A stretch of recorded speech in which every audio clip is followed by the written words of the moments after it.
Welcome to the Old Time Radio Westerns. In this episode, we're going to get ready for a frosty adventure as we journey through the wilds of the Yukon in the thrilling show, Challenge of the Yukon. Meet the courageous Sergeant Preston and his lead dog, King. Together, they patrol the frigid landscapes, upholding law and order in the unforgiving wilderness.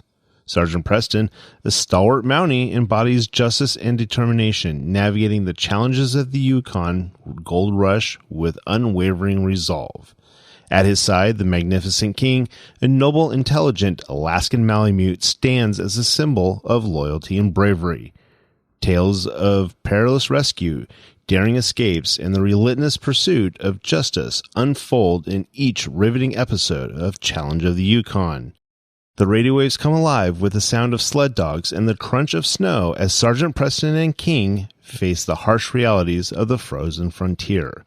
Join us as we salute the indomitable spirit of Sergeant Preston and his lead dog King in the ongoing Challenge of the Yukon radio show. Together, they forge a legacy that echoes through the icy landscapes of the Yukon, where adventure knows no bounds. Now, let's get into this episode. This episode comes from February 18th, 1951, and the title is Honest Young Man. Hope you enjoy. The Challenge of the Yukon. It's Yukon King, swiftest and strongest lead dog of the Northwest, blazing the trail for Sergeant Preston of the Northwest Mounted Police in his relentless pursuit of lawbreakers. On King! On, you huskies! Gold discovered in the Yukon. A stampede to the Klondike in the wild race for riches. Back to the days of the gold rush, with Sergeant Preston and his wonder dog, Yukon King, as they meet the Challenge of the Yukon.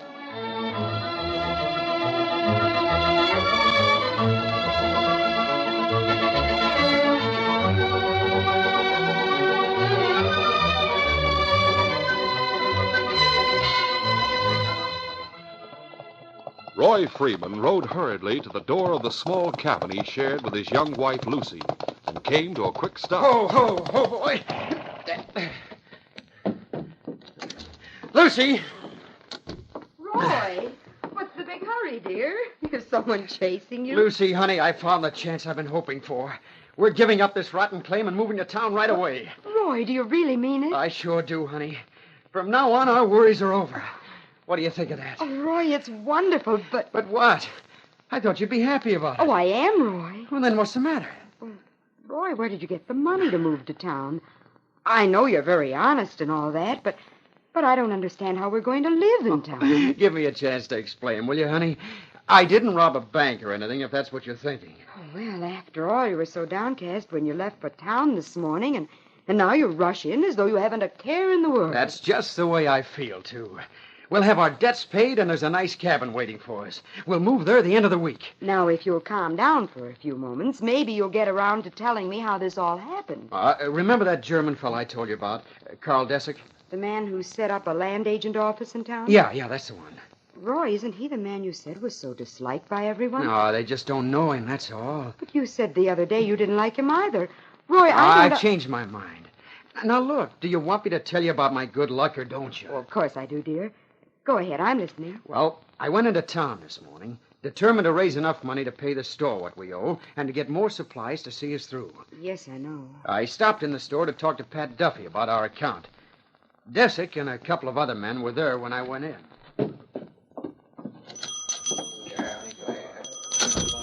Well, if it isn't me young friend Roy Freeman. Morning, Pat. I came to talk to you about my account. Oh, sure, and you needn't go worrying about that, lad. I know you'll pay up when you can. Well, you know I'll pay when I get it, Pat, but I know now our claim isn't any good. It may be some time before I can pay you. I'll wait, me boy. Don't upset yourself about it. Now, what do you have? Did you come for something? No, thanks, Pat. As long as I can't see my way clear, I'm not going to run the bill any higher. Wish no, lad. You must be most out of supplies by this time. Frankly, we are, but we'll make out somehow. Maybe I can find a job someplace. I wouldn't be too sure, Roy. There's plenty of Chichacos in town who are down on their luck and willing to work at anything for the price of a meal. I guess you're right about that. Sure, and I'm willing to say, though, that if anyone wants a lad that's as honest as the day is long, I'd recommend you, Roy, that I would. Thanks, Pat. Everybody knows about the time last year when old man Mooney gave his cabin and claim to you because he thought it was no good. And how you made him take it back when you struck gold. Oh, he wouldn't have given it to me had he known gold was there, Pat. I just couldn't keep it. It didn't really belong to me. Uh-huh. That's what I mean about you being so honest. Anybody else would have told Mooney to go fly a kite. Maybe not. Anyway, I'll be in again to keep in touch with you. So long, Pat. Good morning to you, Roy, my lad. Well, I left the store and walked up the street. A few minutes later, Desick came up behind me. What did he want? I'm coming to that, honey. He had a tough-looking man with him and was all out of breath when he finally caught up to me and spoke. Freeman! Roy Freeman, wait a minute, please. We followed you from the store. I overheard your talk with the storekeeper a few moments ago. Oh? You're Mr. Desick, aren't you? That's right. This is Leon Coates, who works for me. Hi, Freeman. Hello, Leon. Did you want something, Mr. Desick? You are in need of work, isn't that so? Yes. What Mr. Guffey said about your honesty has impressed me very much, Freeman. Oh, Pat means well, but sometimes he talks too much. What he said a while ago is for your own good. I need an honest young fellow like yourself. I could use you in my business. Well, you're in the land business, and I'm not a judge of claims, Mr. Desick. The claim I picked out proves that. No, I do not need you as an appraiser, my boy. You speak well. People like you. You are honest. Well, Leon works for me. He will tell you I'm easy to work for. And I pay well, eh, Leon? Sure. Freeman'd be a fool to turn down a job when he needs one so much. What sort of work would it be, sir? Oh, taking papers to people for them to sign, looking after the office, things like that. Well, I do need work, but... I have just taken over a nice furnished cabin on the edge of town. You could move in there. You mean rent-free? Of course. Besides, I'll pay you $50 a week. And at times, there'll be commissions. But I still don't understand why you want... Wait. Perhaps you dislike me, huh? Oh, I didn't say that. You people in this big new country are quick to dislike anyone who comes from the other side and speaks your language with an accent. Oh, you're wrong about that, sir. I know lots of people who came here from different... Never mind. It isn't important. If you do not care for my proposition... Oh, no, I'll take the job, of course. This was all so sudden, like... Fine. You move to town the end of the week, eh? When your salary starts as of now. Come to my office in the morning to begin working. That's how it stands, honey. We get a furnished cabin, and I'm already on Desick's payroll. What do you think about it? Oh, it sounds wonderful, Roy.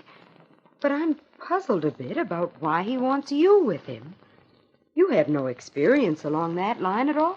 He thinks I can do the work, and I'll sure try hard to learn the ropes. From now on, honey, we'll be able to get along.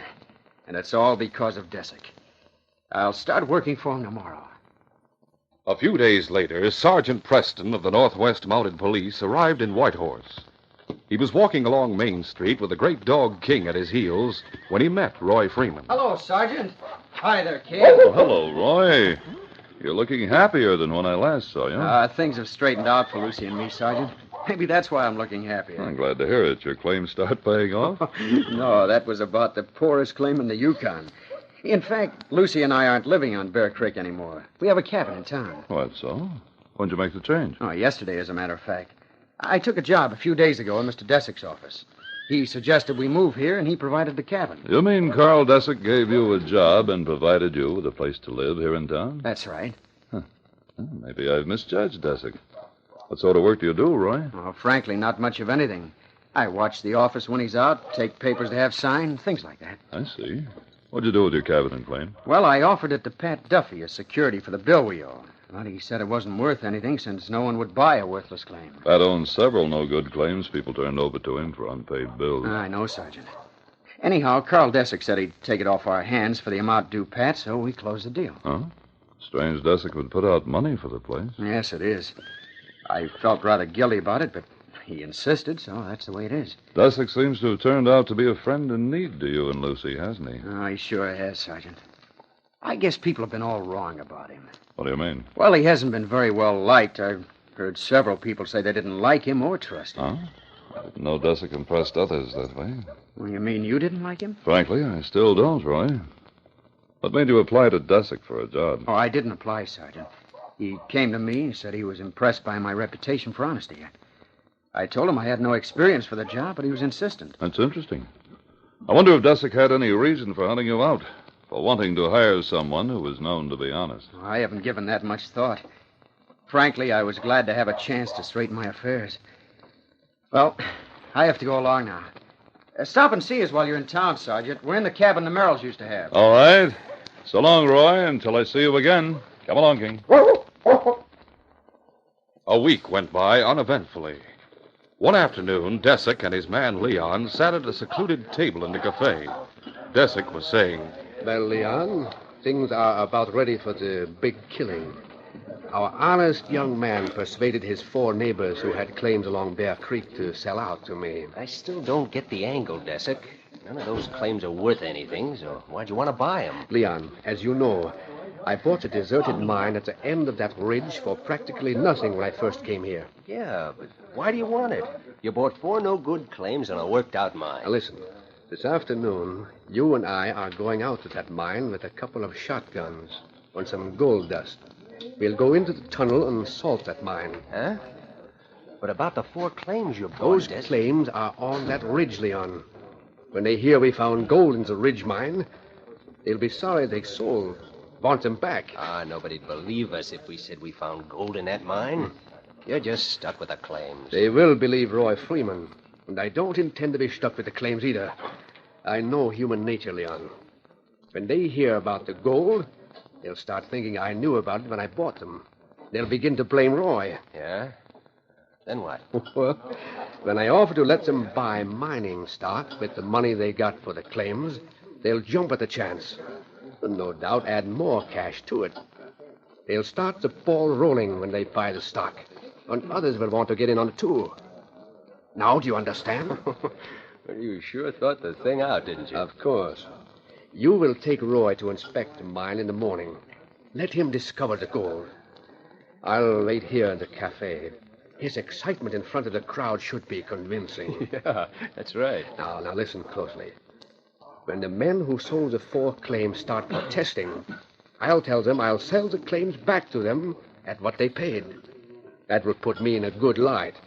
Then you suggest that they take stock in my mining company instead of selling back the claims. Understand? Now I'm beginning to see why you did these things. Roy won't want his claim back anyway. So I'm counting on him to jump at the suggestion you make. Then the others will do likewise. Well, let's get going, Leon. The following morning, at an early hour, Leon and Roy were at work in the tunnel of the deserted mine. For a short time, Roy dug in the loose rubble at the back of the tunnel, while Leon picked away at one of the side walls. Suddenly, Roy stopped and picked up something. Hey, Leon, come here a minute. What are you looking at, Roy? Hey, think you found something? I know I have. Look, this ore is flecked with gold. And here's another. Holy mackerel. Let me see that. Being at the back of the tunnel could mean there's a vein running through the ridge. Wait a minute.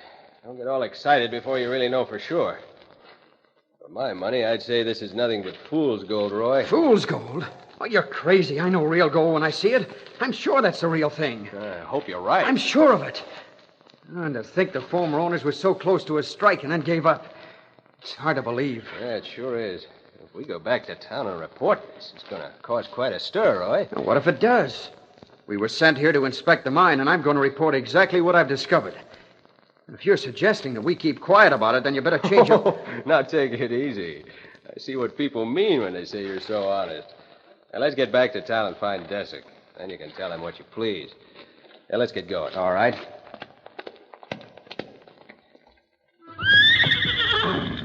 Easy, boy. Come on, get up there. Get up.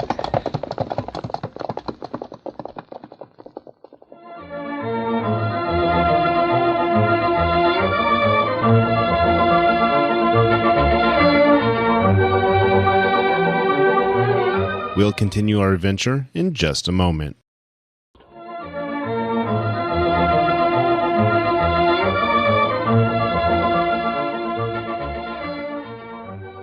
Desick sat alone at a table in the crowded cafe, patiently waiting for Leon and Roy to return from their inspection of the mine. Finally, the door opened and Roy rushed in excitedly, followed by Leon. Roy, looking for me? Yes, Mr. Desick. We just came from the old mine. I brought this piece of ore back with me. And look, it's full of gold. Gold? Are you certain? Sure, it's gold. Leon and I were digging in the rubble at the back of the tunnel. That's where we uncovered it. I still say it might be fool's gold, Mr. Desick. Let me see that ore, will you? Of course. Show it to him, Roy. Oh, here. I'm sure it's gold. Yep, that's the real stuff, all right. You sure this came from the old mine, Roy? You can take my word for it, Hank. I dug that out myself. This could mean there's an uncovered vein running right back into that ridge. Roy got me to sell my claim to Desick. Yeah, sold mine, too, up on that ridge. Maybe Desick knew about this gold all the time. Oh, now, wait a minute, all of you. Now, look, Mr. Desick. I acted in good faith getting these men to sell their claims. I signed over my claim to you, too. Now, if you did know about this... Now, Roy, don't jump to conclusions. How could I have known? You just found out about that gold. I know, but But still... you need not worry. Any of you. I'll sell those claims back to you if you like. Sure. I'm going to form a company and work that mine on a big scale. That is, if I can find a way to raise more capital to do it. Say, I was thinking, if these men are willing, Mr. Desick, why not let them give back the money you paid for their claims, and you sell them stock in the company? Well, I don't really know, Leon. They may prefer to have back their claims. Now, what about... Of course, if the main tunnel of the mine through the ridge was worked on a big scale, we'd all profit more than if they tried to dig into the ridge from each separate claim. No. I guess I'd better just give up the claims. No, wait. If we each left those claims as land belonging to the company and then bought stock with the cash we have, you could use the money for equipment and maybe sell more stock and expand the company. Hey, Roy, we're with you on that. Yep, I'm for it. Well, Desick, what do you say? I'll give back my money and more, too, to get stock. Well, since you insist, come to my office in the morning, and we'll sell stock to any who want to buy. Up to a limit, of course. The Ridge Mining Company will be the talk of the Yukon. The following morning, Desick's office was filled with men who wanted to buy stock in the mine. After several $1,000s had been taken in, Desick spoke. Well, gentlemen, you are all stockholders in the Ridge Mining Company. Luckily, I had the foresight to form the company and to have stock certificates drawn up in case the mine did produce. But there's one change I'm going to make at once. What's that, sir? Roy, these men all know and trust you. I decided to make you general manager of the company so that you can look after their interests. Gosh, I don't know what to say. That's all right with us. Yep, we know we can trust Roy. I'll make arrangements at once to start work at the mine. And now I suggest we all go to the cafe and celebrate at my expense. Later that morning, Desick left the cafe alone and went to his office, where he was busy cleaning out his desk. More papers. A short time later, Leon entered hurriedly. Desick, I just heard something. Oh, what is it you heard? That old prospector Hank was talking to a sourdough as a cabin unit on the mine there. The sourdough used to work in the mine. What of it, Leon? He talked old Hank into going out later this afternoon to his cabin, getting a couple of picks and walking over to investigate the mine. The sourdough suspects something. I see. Bring our horses around to the back and get a can of blasting powder and a long fuse. What are you going to do? We'll put the blasting powder back against the wall in the tunnel and run the fuse up through the air shaft. We'll be watching from up on the ridge. When we see them enter, we'll light the fuse. What about when the bodies are found? People won't expect work to start in the mine for several days yet. And the two old men won't be missed. We'll head for Skagway tonight and be across the border when the facts come out. Honest Roy Freeman will be left holding the bag. Now, let's get going. Later that afternoon, Desick and Leon watched from a hiding place on the ridge just above the mine entrance. Finally, they saw the two sourdoughs approaching the tunnel. There they are, Leon. They'll go inside in a moment. Light the fuse now. All right. Now, let's get away from here quick. Powder will blow any minute now. They've gone inside. They won't have a chance. This is far enough. That's it. Yes, they are done for. Now we'll hit the trail for the border. I cleaned out my desk and locked the office. I left a note on the door for Roy, saying we'd be away for a few days on business. Let's get to the horses. That evening, Sergeant Preston, who had been on a routine visit to a few of the settlements in the vicinity, returned to Whitehorse and stopped to see Roy and Lucy. After hearing the news about the new mining company, Preston spoke. You sure you found gold in that mine, Roy? No, it was gold, all right. All the men who bought stock seem to think they're going to be millionaires. Mr. Desick certainly has been nice to Roy. He made him general manager of the new company, Sergeant. Oh, really? He's even more generous than I thought possible. Sounds like several people at the door. Yeah, I'll see who they are. I want to see Sergeant Preston, Roy. These men want to see you. Oh, come in, Constable. All of you come in. Yeah, sure. What's the trouble, Constable? We want our money back. We think we've been gypped. Yeah. One at a time. Let the constable talk. Sergeant, Jed Warren has something to tell. I sure have. Old Hank and I decided to investigate that mine today. I was suspicious it had been salted. Yes? We went out there and entered the tunnel. Hank was walking ahead of me. I saw a light of fuse hissing down the air shaft. I yelled to Hank and threw myself on the ground. Hank got the brunt of the explosion, was buried under rocks. I just got a bump on the head. His body's still out there. But how could there be an explosion? Just a minute, Roy. Did you tell Desick about this, Constable? No, Sergeant. We went to his office, but he wasn't there. Oh, he left a note on the outside of the door for me saying he'd be away a few days on business. Somebody didn't want us to snoop around that mine.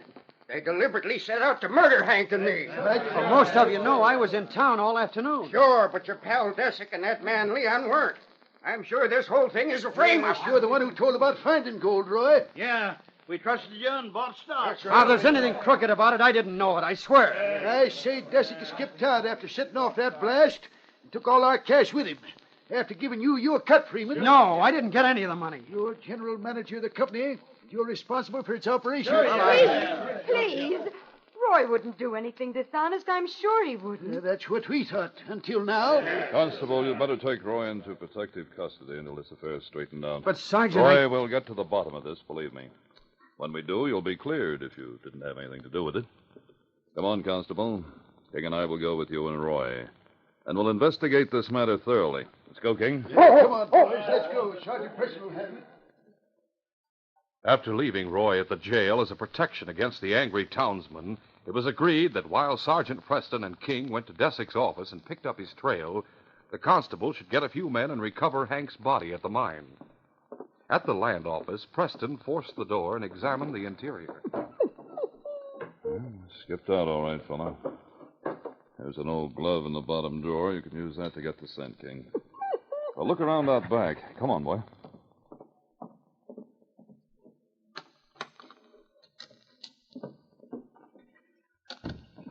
Left by the back way. I see the hoof tracks. All right, King, I'll get my horse and I'll trail them. Let's go, fella. Though it was evening, the twilight of the Yukon night made it bright enough to see. The trail led King and Preston to the ridge near the mine air shaft. Hold, Blackie. Hold there. Steady. Ram the fuse up here to set off that blast, King. Constable, the men haven't arrived at the mine yet, but we won't wait. Let's get going after Desick, King. Steady, Blackie. Find him, King. Fine, fella. Get up, Blackie. Come on now.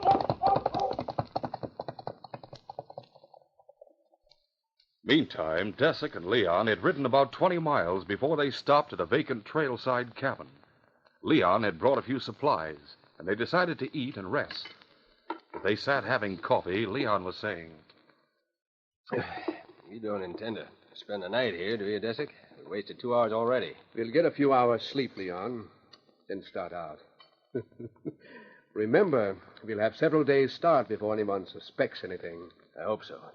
But if those 2 bodies are found in the mine... What if they are? No one can prove we did it. And as for the investors in our company, honest Roy Freeman will have to handle them. You sure played him for a sucker. What a dope. His reputation for honesty and his need for cash played right into my hands. Good evening. Hey, I'm outie. Yes, and with a gun covering both of you. Come on in, King. There's no need for the gun, Sergeant. You have nothing on us. No? Why did you clean out your office and leave town so quickly, Desick? Oh. So it's the fools who have bought stock in the mine company think I have run off with their money, huh? Exactly. Desick, you said they wouldn't find out. Shut up, Leon. Sergeant, if that is what they think, I shall go back with you. We'll give them their money. Then we shall leave on our trip. You're going back, but you won't be leaving, Desick. Oh, of course we shall, Sergeant. There will be no charge on which to hold us. Except, perhaps, the charge of murder. Murder? You must be joking. You have a grim idea of a joke, Desick. I'm not stupid, Sergeant. No one can prove murder against us. That's right. I can't prove we set off that blast at the mine. I didn't mention a blast at the mine. The fact that you did is proof enough. Leon, you fool. Get your things. You're under arrest in the name of the Crown. You're not taking me back? Desick suddenly flung himself from the chair at Preston's knees, knocking the Mountie off his balance. Let go! Shoot him, Leon, quick! I'll get him. As Leon went for his gun, the great dog King sprang forward with a snarl, grasping his wrist. A dog! Take him off! Take this, Desick. On, King. Down, fella. Watch him, boy. Now I'll bring Desick to, and then we'll start back to Whitehorse. It was late morning when Sergeant Preston and King arrived at the jail with their two prisoners, Desick and Leon. Leon, frightened by the turn of events, talked freely in front of the constable, Roy, and the sergeant. Desick planned the whole thing. He would have killed me if I hadn't helped him set the blast off. He figured no one would find the bodies for several days, and they wouldn't find out about salt in the mine. Go on. Shut up, Leon. You've said enough. Desick, everything you gained because of the Ridge Mining Company was the result of fraud and deceit. You might receive some leniency in court later if you sign a paper relinquishing the cash and all your stock holdings to the Ridge Mining Company. Well, since the stock is valueless, I might as well do so. Here are paper and pen. Now go ahead. Sign over your holdings. Very well. All you could do with stock in that company would be to paper the cabin walls with it. It states briefly that I hereby turn over my holdings and the cash to the company. Here, keep this, Roy. At least it'll put you in the clear with the others. I was a fool to trust Desick. Never mind, Roy. The truth's come out, and the cash is here, intact. You'll be able to return it to the investors right away. Sergeant, last night when we went to get Hank's body, I threw some of the rocks that were blasted loose into a sack to use as evidence that the mine had been salted. I'll get the sack. All right. The SA office at Selkirk will be able to tell. See what I have here. It was dark in the tunnel except for the lantern. There, you see there, in the rocks? Hold on. Those rocks are streaked with gold. No one could possibly fake that. The blast must have uncovered a vein. That's right. This shows there's plenty of gold in that mine. It didn't have to be Hold sold. on, that mine belongs to me. You forget you signed over your holdings, Desick. Roy and the investors will profit greatly. But where you're going, you won't have any use for gold. Why, you mean all of us will get gold from the mine after all, Sergeant? Yes, Roy, plenty of it. You're the head of a real gold mining company. The cash taken in for stock can be used for equipment to start things going. You can't do this to me. You can't do it. You did it to yourself, Desick. You threw away a fortune and committed murder for the sake of trying to get away with a few thousand in cash. I wish I never met the crazy fool. You'll both hang, but Roy will still be known as an honest young man, and a wealthy one. This case is closed.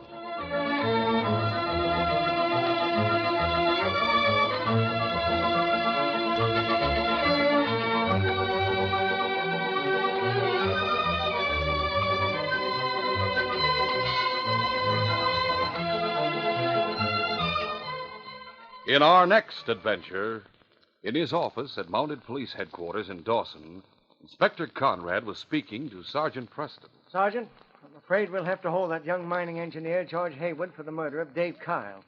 As you know, Kyle was trying to blackmail Haywood. But Hayward came forward voluntarily and told me all about that blackmail attempt, sir. Kyle was already dead when Haywood came to headquarters and told you his story. It may have been just a clever move to throw off suspicion. Well, I still believe he's innocent, sir. I'd like a chance to prove it. You'll have your chance. But in the meantime, I want you to place Haywood under arrest. George Hayward is trapped in a web of murder. And when Sergeant Preston tries to clear him, he may find himself facing death at the hands of the real killer. Be sure to hear this exciting adventure next Saturday. These radio dramas, a feature of the Challenge of the Yukon Incorporated, are created by George W. Trendle, produced by Trendle Campbell Enterprises, directed by Fred Flowerday, and supervised by Charles D. Livingston. The part of Sergeant Preston is played by Paul Sutton. They are brought to you every Saturday and Sunday.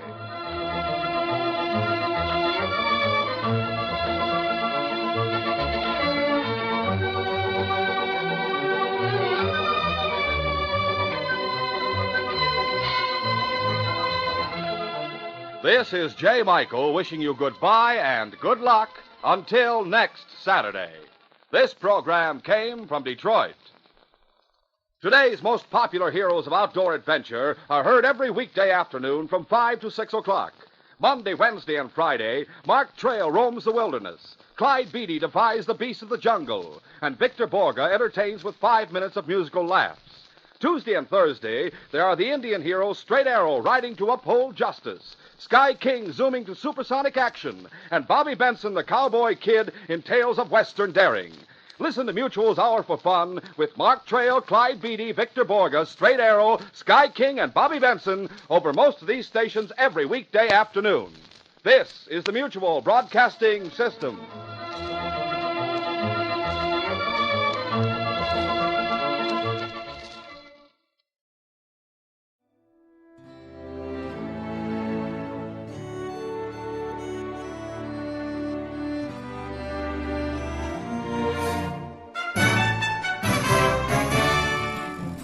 This has been a presentation of OTRWesterns.com, and we hope you enjoyed. Please take some time to like and rate our shows in your favorite podcast application. Follow us on Facebook by going to OTRWesterns.com/Facebook. Subscribe to our YouTube channel by going to OTRWesterns.com/YouTube. And send us an email, podcast@OTRWesterns.com. You can call and leave us a voicemail, 707-986-8739.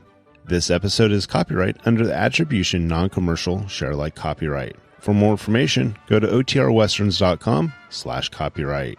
Have a great day, and thanks for listening.